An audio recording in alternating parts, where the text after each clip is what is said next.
জল কাদায় একাকার রাস্তা, বছরের পর বছর এইভাবেই চলছে।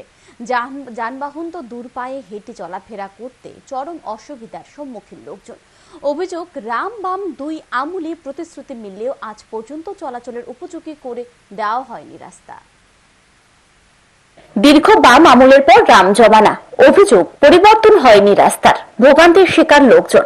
ঘটনা উত্তর ত্রিপুরা জেলার কুর্তি গ্রাম পঞ্চায়েত এলাকায়। কদমতলা কুর্তি বিধানসভার অধীন এলাকাটি।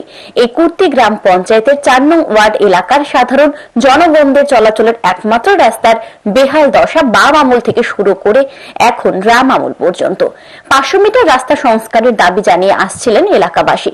কুর্তি গ্রাম পঞ্চায়েতের ৭ ও ৪ নং ওয়ার্ড এলাকার সাধারণ জনগণ দীর্ঘদিনের দাবি জানিয়ে আসছিলেন এই রাস্তা সংস্কারের জন্য, কিন্তু কোনো উদ্যোগ গ্রহণ করেননি বর্তমান বিধায়ক কিংবা পঞ্চায়েত। অভিযোগ, সকলেই নিজেদের আখের গোছাতে ব্যস্ত। কুর্তি গ্রাম পঞ্চায়েত যখন বিজেপি দলের দখলে আসে তখন গ্রাম পঞ্চায়েত প্রধান হিসেবে নির্বাচিত হন সুব্রত সপ্তকর। ওই ওয়ার্ডের বাসিন্দাদের প্রতিশ্রুতি দিয়েছিলেন ওনাদের দখলে গ্রাম পঞ্চায়েত আসার পর এই রাস্তার সংস্কার হয়ে যাবে, কিন্তু প্রধানের প্রতিশ্রুতির মুখেই বলা হলো পালনের কোনো উদ্যোগ গ্রহণ করেননি প্রধান বলে অভিযোগ। এমনকি এলাকার পঞ্চায়েত সদস্যরাও প্রতিশ্রুতি ছাড়া কিছুই দেয়নি।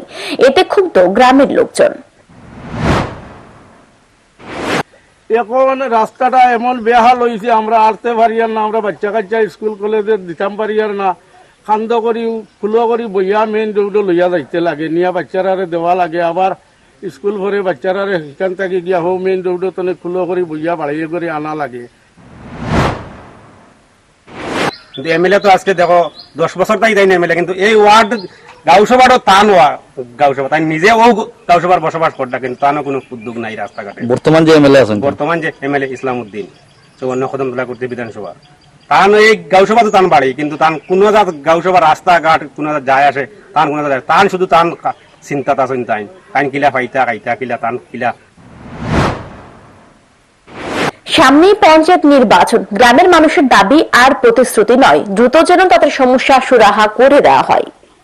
Bureau report, news today.